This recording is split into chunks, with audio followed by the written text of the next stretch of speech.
que en el mismo mide 0.8 milímetros. ¿Quieren marcadores? ¿Marcadores? ¿Plumones? ¿Qué?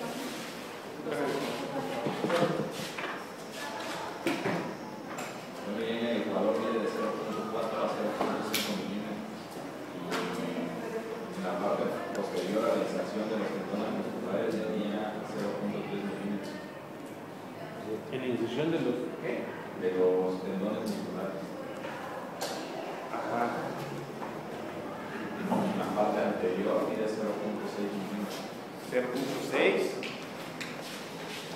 Contiene colágeno tipo 1, fibras elásticas, fibroblastos, proteoglucanos, melanocytos y el 68% de su constitución es agua. Agua, sí, y por eso le da ¿qué característica?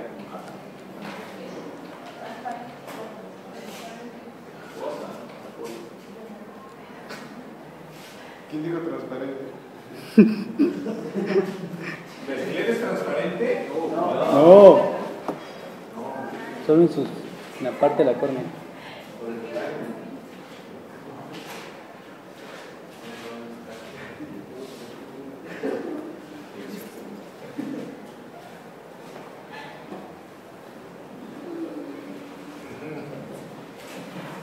Entonces la córnea, ¿qué forma tiene?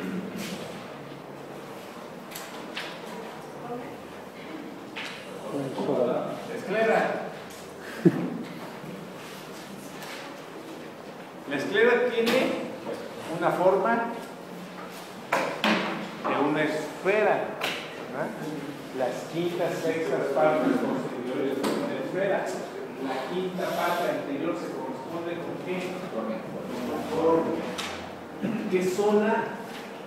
¿Cómo se llama la zona de transición entre la córnea y la esclera? Limbo. Por escleral o limbo esclerocórnea. ¿Vale? ¿Por qué, si es la primera capa del globo ocular, la córnea es transparente y la esclera es opaca? Sí, ¿cómo están en la córnea? En la córnea están de manera alineadas verticalmente, y paralelamente, y en la esclera están de forma desordenada.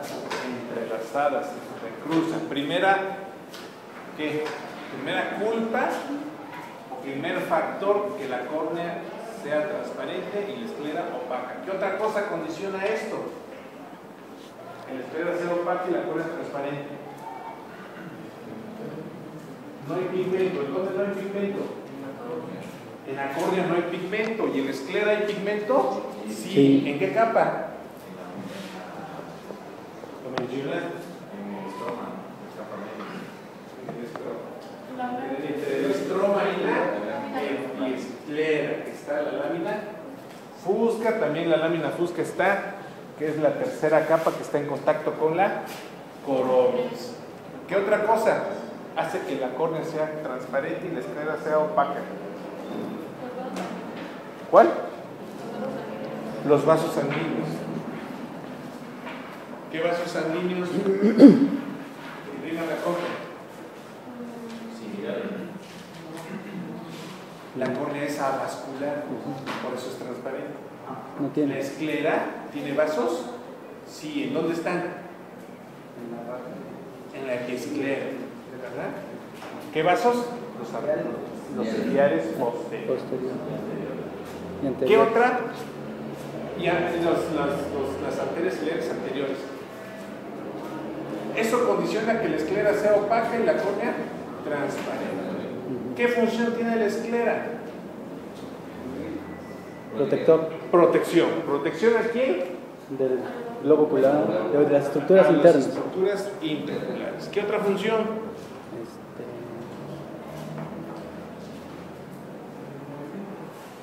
Movimiento. ¿Quién dijo movimiento? ¿Por qué? Sí, sí. En el ecuador se insertan los músculos extraoculares y permite el movimiento intraocular. ¿Qué otra? Regula el paso de la luz. Es una membrana opaca, regula el paso de la luz. Y al ser un cascarón, ¿Interviene en qué?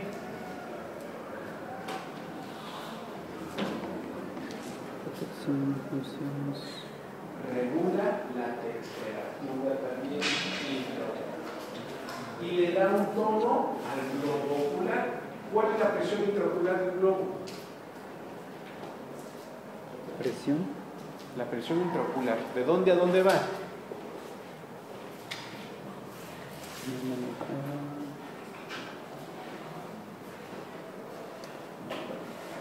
No viene de aquí y va hasta allá. ¿De dónde a dónde va? En milímetros de mercurio. ¿De dónde?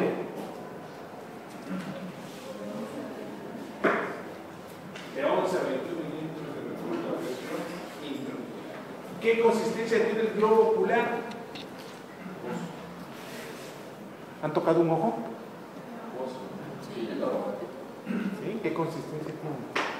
Para los que nunca han tocado un ojo, la consistencia del globo ocular es la misma consistencia que tiene la punta de su nariz. ¿Qué sería eso?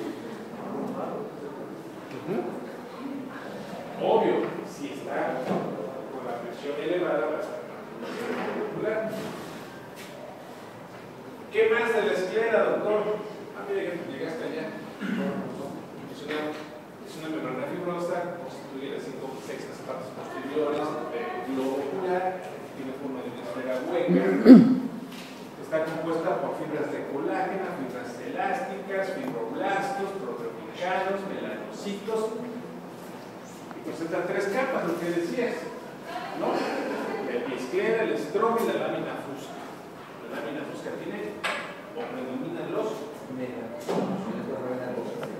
¿Qué? Ah, sí, lámina parcial. Los melanocitos predominan en la lámina fusca. Es translúcida en el nacimiento. Por eso se ve los ojos en los recién nacidos. ¿Han visto los ojos de los recién nacidos? Se ven azulados, ¿verdad? Y ni no se ven completamente blancos. ¿Por qué? ¿Sale? Y ese azul se lo da ¿qué cosa? La coroides. Y en los viejos, la gente ya se ve con un color amarillo, ¿verdad? ¿Sale?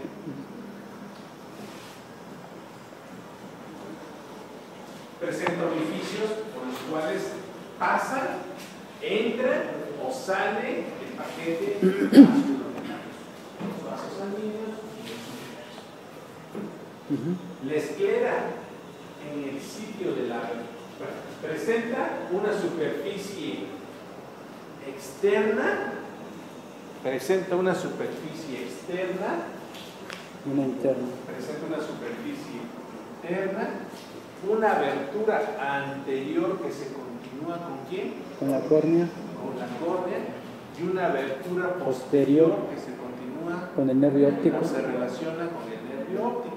Y los orificios En posteriores. algunos libros, en otros van a encontrar que nada más tiene una abertura, pero que en su parte posterior presenta perforaciones por donde pasan las fibras nerviosas. ¿Vale? Pero bueno, hay una abertura posterior y una abertura anterior. Sí, en la parte posterior también están los orificios posteriores, ¿no? Para los vasos ciliares, que vienen siendo como de 15 a 20, que acompañan al nervio óptico. También a nivel del ecuador, un poquito detrás del ecuador, están los orificios medios, ajá, que son 4.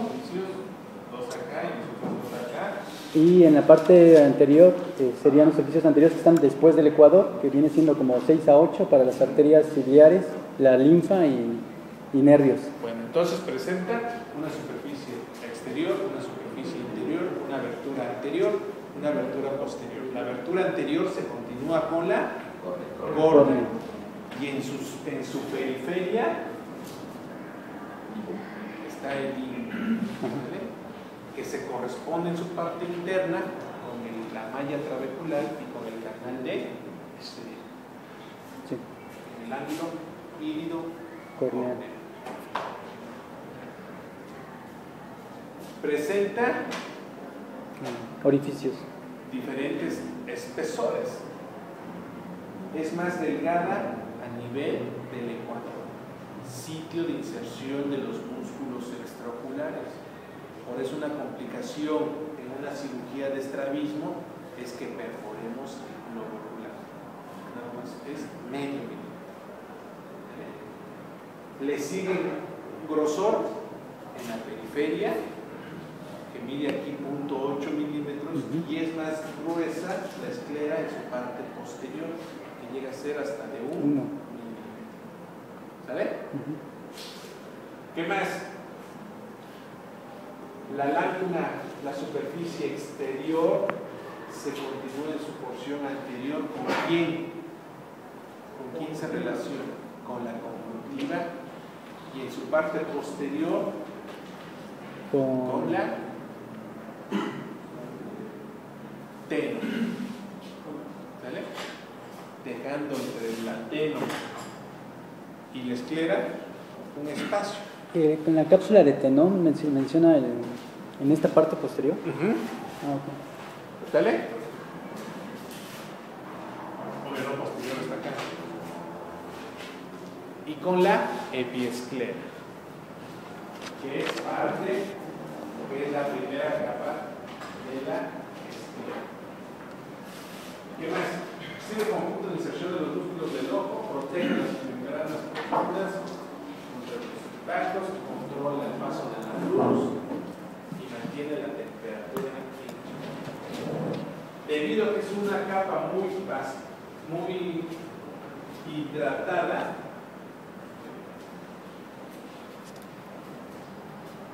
por eso es opaca, a diferencia de la córnea, que sus membranas son membranas secas, regulan el paso de luz.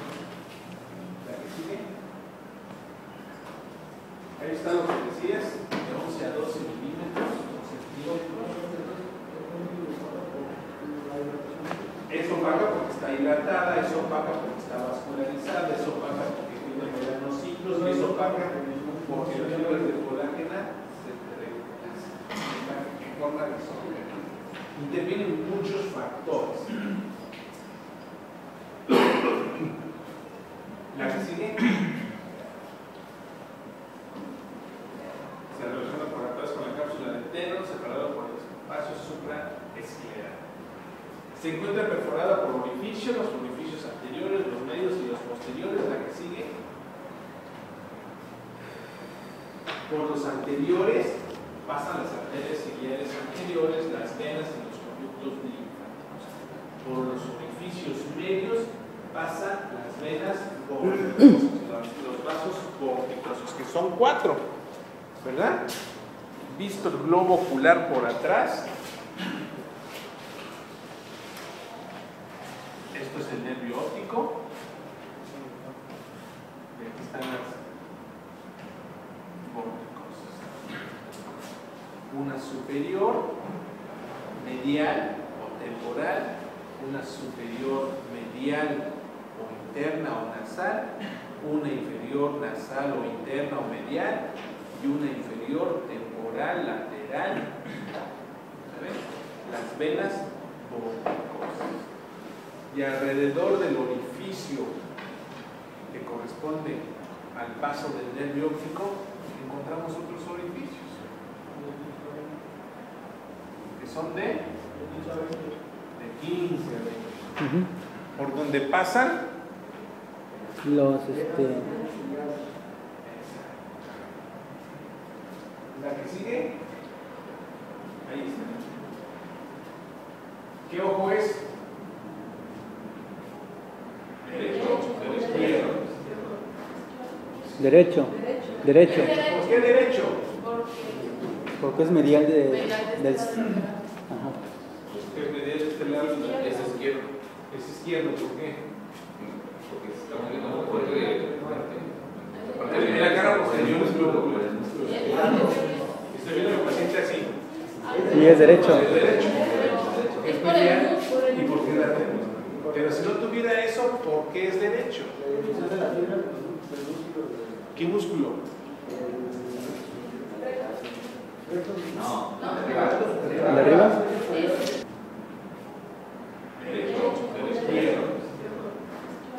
Derecho. Derecho. ¿Por qué derecho? Porque es medial del... Ajá. Es medial de este lado. es izquierdo. Es izquierdo, ¿por qué? Porque se está moviendo muy fuerte. En la cara posterior es glóbulo. Estoy viendo al paciente así. Y es derecho. Es derecho. Es medial. ¿Y por qué la tenemos? Pero si no tuviera eso, ¿por qué es derecho? ¿Qué músculo? No, ¿El de arriba? ¿Qué músculo es? ¿Oblicuo? El oblicuo. ¿Qué oblicuo? ¿Menor? No, mayor. Oblicuo Mayor. ¿Y este? El oblicuo menor. Y el oblicuo menor. Entonces, por eso sé que es el ojo derecho. Porque estoy viendo el paciente de esta posición y el oblicuo superior se dirige hacia la trópea. La trópea está en el ángulo súpero interno de la órbita. ¿Vale? Se da el ángulo súpero interno. Por eso sé que es el ojo derecho. Y el oblicuo inferior se inserta ¿en dónde? ¿El inferior? El oblicuo inferior se inserta.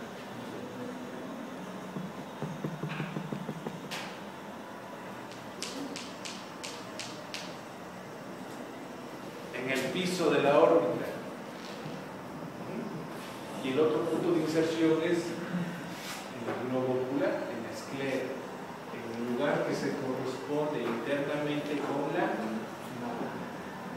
Entonces, si sé que el nervio óptico es medial y la mácula temporal, sé que es el ojo derecho.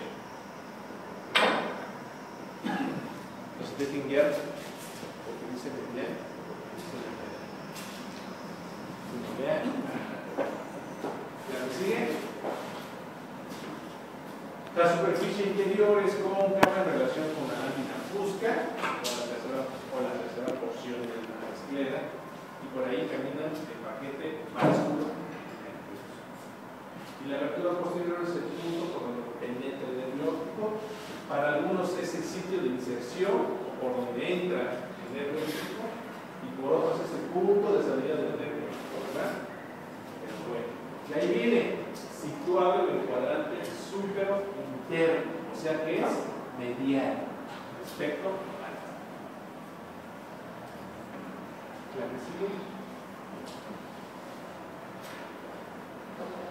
La que sigue, si ya lo mencionamos, la córnea ya lo vimos, y la que sigue hasta la úvea. Úvea. ¿Qué es la úvea? Benjamín. es la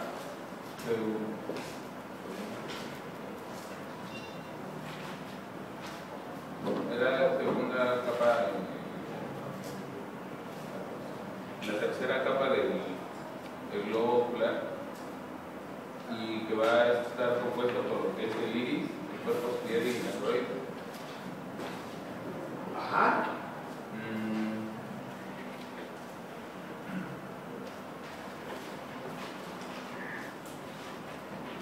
Ahí está, y es todo lo de úvea.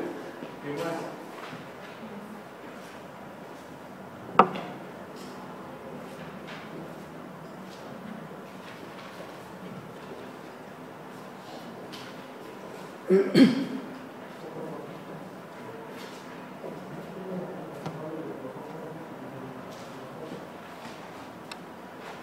Sí.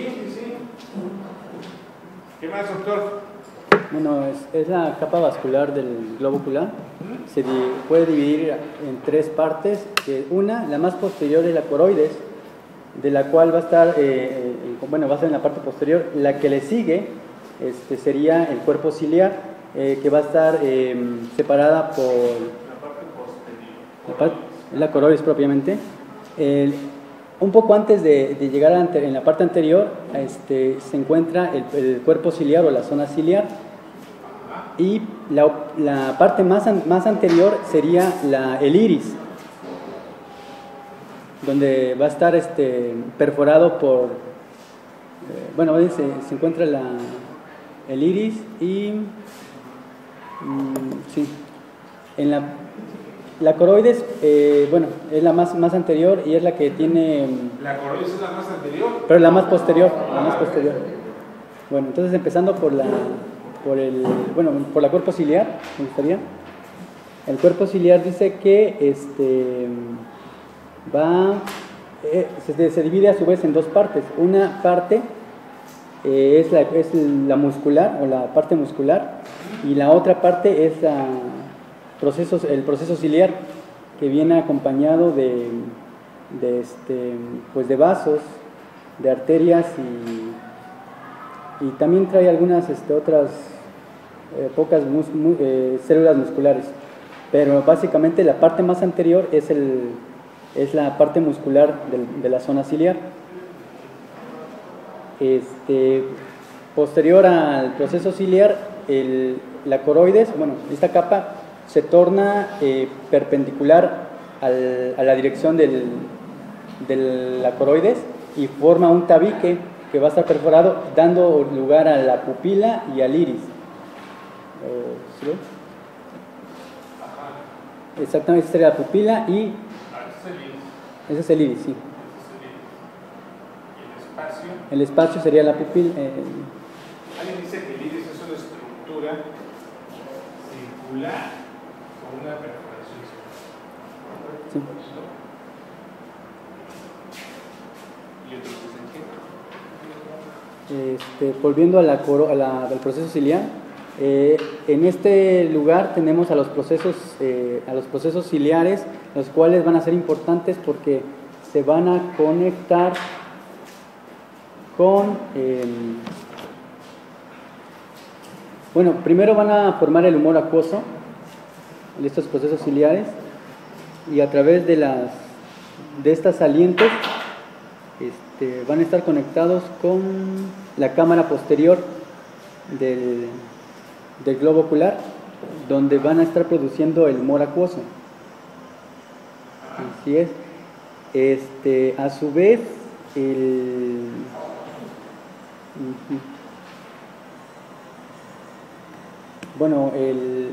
los músculos de la zona ciliar son los que van a apoyar de alguna manera en la dilatación o contracción del iris. Pero también, bueno, es que ahí sí me revolví un poco. El tejido iliar se divide en tres porciones. Sí. Una porción anterior, una media y una posterior. La porción anterior se llama iris. Iris. La porción media, Zona ciliar o proceso ciliar. cuerpo ciliar, y la posterior, La coroides. La coroides es la capa vascular del globo ocular. Proporciona pues nutrientes, regula la temperatura. Y se dice que también regula el paso de la luz. Eso es una capa oscura, ¿no? Y que tiene un pigmento un epitelio pigmentario. ¿De dónde viene esta irrigación? De las arterias ciliares, que provienen de la arteria oftálmica y a su vez de la arteria carótida. ¿Interna o externa? Interno, sí. ¿Vale?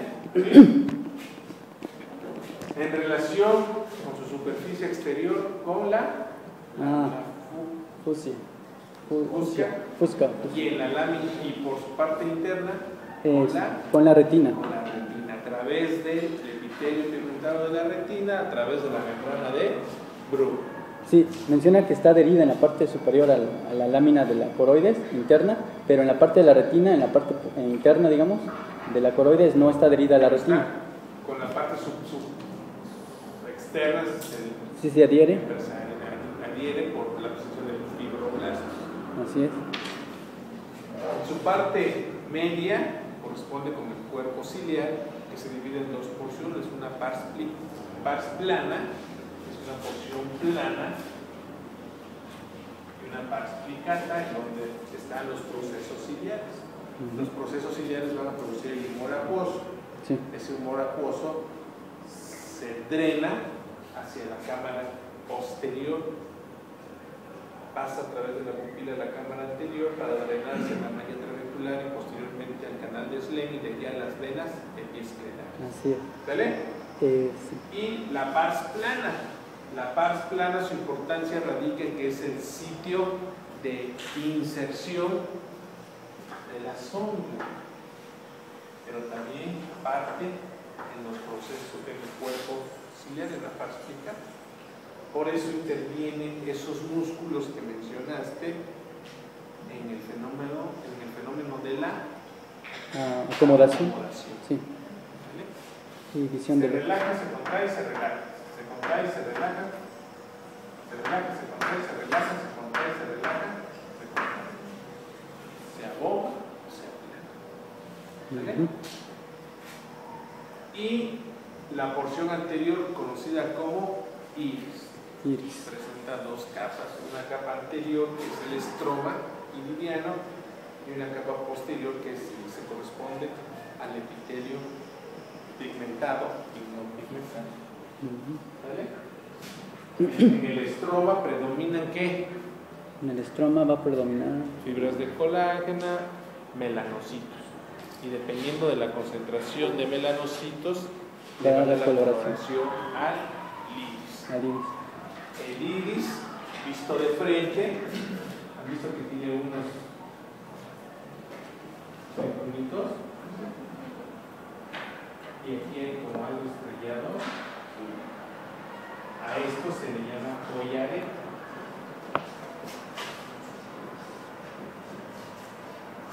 Aquí está qué músculo. Hay un músculo circular que es el esfínter de la pupila. Y aquí hay un músculo radiado que corresponde al dilatador de la pupila. Se contrae el esfínter, hay un fenómeno que se conoce como Miosis, miosis. cuando se contrae. Se contrae el dilatador, ¿qué pasa? Midriasis. Midriasis, el dilatador. O sea que el collarete es el que va a terminar la miosis. No. Es la zona de transición entre la porción. Es el mismo músculo, ¿no? ¿Es el mismo músculo que determina midriasis o miosis? ¿O son dos músculos? Aquí hay un músculo y aquí está el otro. Ok.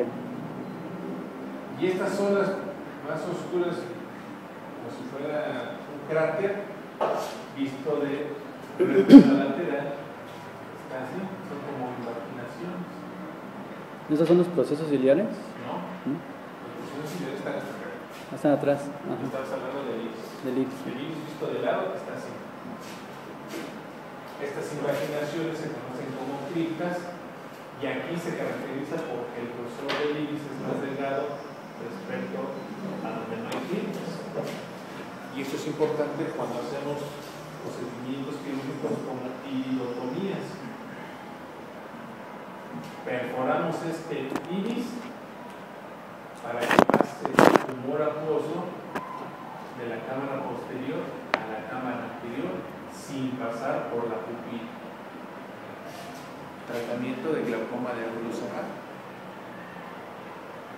¿Sí? Bueno, sí.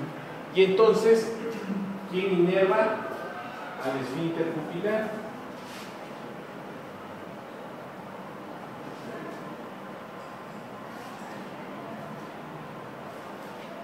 ¿Quién inerva el esfínter pupilar?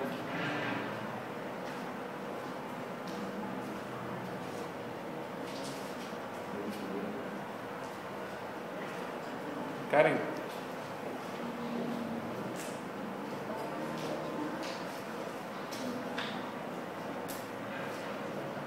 ¿Quién inerva el esfínter pupilar?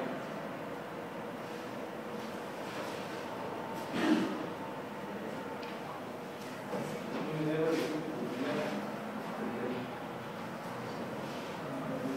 esfínter pupilar?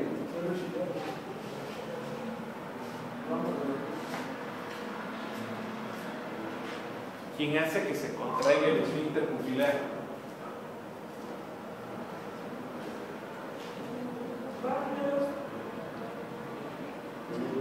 Autónoma, delegación autónoma. Control ocular.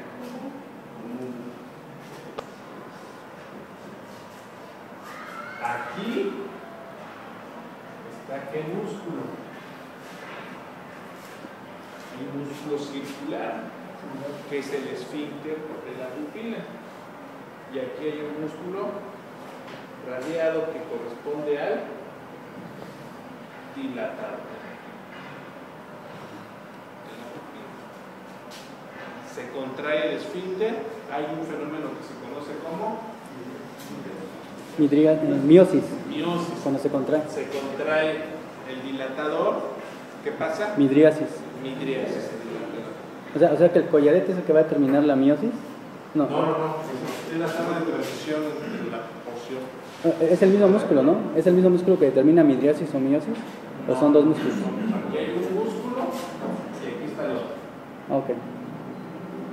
Y estas zonas más oscuras, como si fuera un cráter visto de una lateral, casi son como invaginaciones, ¿Esos son los procesos ciliares? ¿no? ¿No? Los procesos ciliares están hasta acá. Están atrás. Ajá. Estamos hablando del iris. Del iris. El iris visto de lado está así. Estas invaginaciones se conocen como criptas y aquí se caracteriza porque el grosor del iris es más delgado respecto a donde no hay criptas. Y eso es importante cuando hacemos procedimientos quirúrgicos como iridotomías. Perforamos este iris para que pase el tumor acuoso de la cámara posterior a la cámara anterior sin pasar por la pupila. Tratamiento de glaucoma de ángulo cerrado. ¿Sí? Bueno, sí. Y entonces, ¿quién inerva al esfínter pupilar?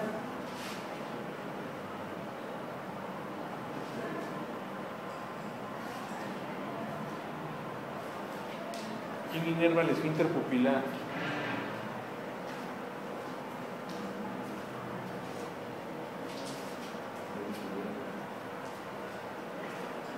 Karen.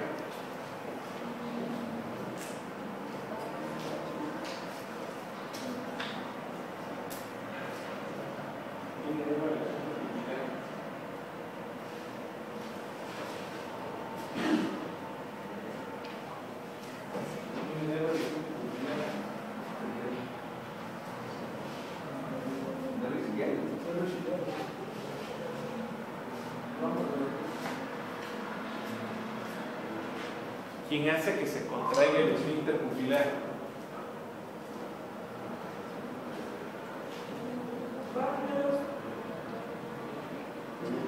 Autónoma, delegación autónoma.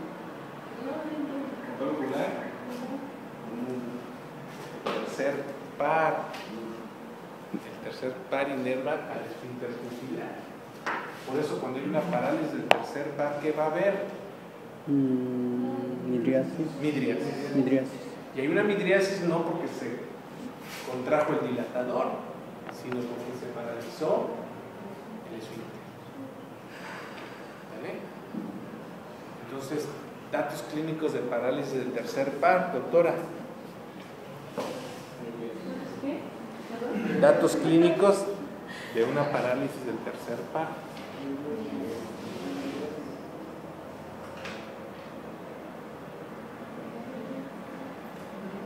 Midriasis. ¿Qué más?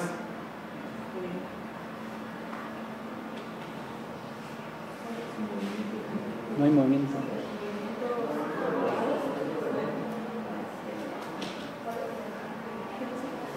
¿Cuáles son los movimientos conjugados? ¿Por qué hablan de movimientos conjugados? Si hay movimientos conjugados, ¿hay movimientos no conjugados? Ah, ya. ¿Sí? Sí. Sí. ¿Cuáles son los movimientos conjugados?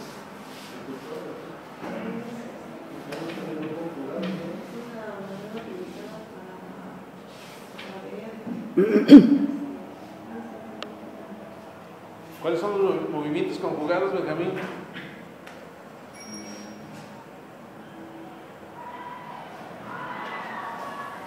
son los movimientos que van a ir los dos ojos al mismo tiempo, entonces son los conjugados.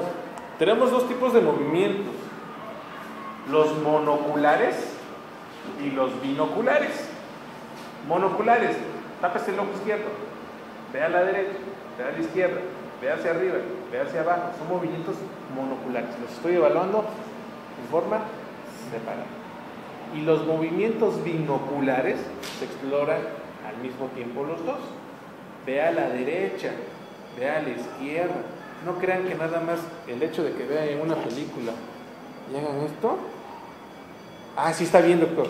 No, tiene toda su razón de ser. ¿Sale? Ahora, los movimientos binoculares son de dos tipos, conjugados y no conjugados. Los conjugados, como dices, es como, los ojos son como una yunta. ¿Usted conoce una yunta? ¿Viste una yunta? Sí. Un par de güeyes. Si un güey va para un lado, ahí va el otro. Y los dos tienen que estar del mismo tamaño, de una fuerza, porque si uno está más flaco que el otro, pues ya no van a cargar lo mismo y se van a cansar. Entonces, lo que hace un ojo, hace el otro, por eso son conjugados. Si este ve a la derecha, este tiene que ver a la derecha. ¿Qué músculo se contrajo? El recto externo. ¿Qué músculo se contrajo? El recto. Son movimientos conjugados. ¿Vale? Y los no conjugados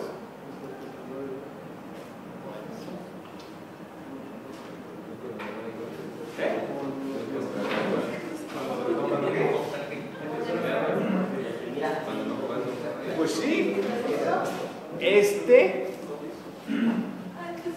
vea la letra E, y ahí están alineados los ojos. Ahora vea mi dedo aquí. ¿Qué hacen los ojos? Hacen una convergencia. Se contrae el recto interno, se contrae el recto interno, porque hace una convergencia, y se contrae el recto interno. ¿Sale? ¿Fueron a la misma dirección? Se encontraron, ¿verdad? Son los no conjugados. Nos complicamos más. Son las versiones, los conjugados van hacia la misma dirección, y los no conjugados son las vergencias. Convergencia, divergencia. ¿Qué movimientos están alterados?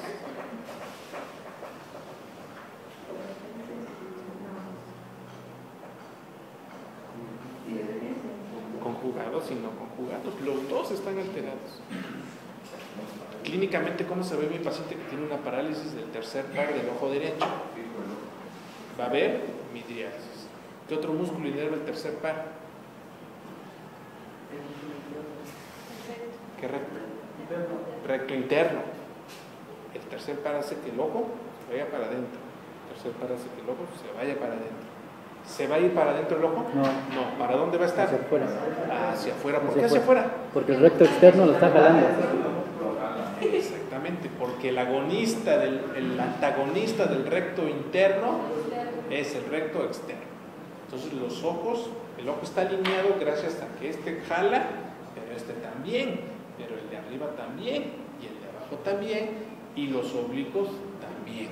Por eso están alineados. Si falla uno, ya valió. Hay estrabismo. ¿Me estás grabando? No, una pregunta. En el estrabismo, ¿cómo se llama? ¿Es un problema de músculos o vendría siendo del motor ocular, bueno, del tercer par? No sé. Bueno, es que tenemos varios. El estrabismo, ¿qué es el estrabismo? La pérdida del paralelismo de los ojos. Los ojos no están alineados, el paciente está visco, ¿no? Y hay varios tipos. La miogénica, que se debe a los músculos, la neurogénica, que se debe a algo neurológico, traumática, etcétera, etcétera. Pero puede ser. Ok. Hay dos escuelas en el estrabismo. Este ojo está desviado hacia adentro, ojo derecho, ojo izquierdo. Este ojo está desviado hacia adentro. ¿Cuál está mal? ¿Qué músculo está mal? Externo. El externo. Unos dijeron recto interno, otros dijeron recto externo. Las dos son válidas. Porque para algunos, el recto interno está jalando de más. Está jalando de más. Está haciendo una hiperfunción. Y para otros, no está trabajando bien. Y por eso jala. Entonces hay dos escuelas. Los que hiperfuncionan y los que hipofuncionan. Y ahí empieza el problema. ¿Por qué? Porque el que cree que está en hiperfunción el recto lateral lo va a debilitar, ¿no?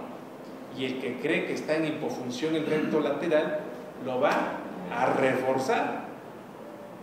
Entonces empieza el problema.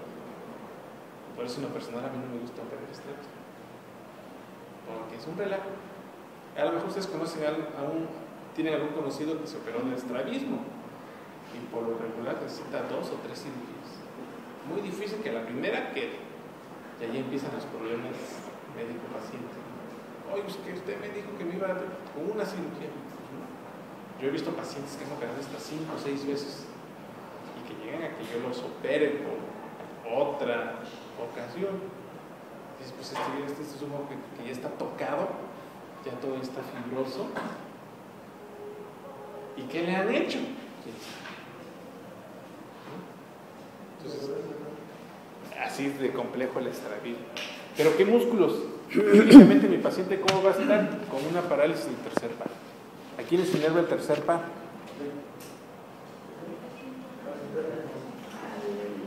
Al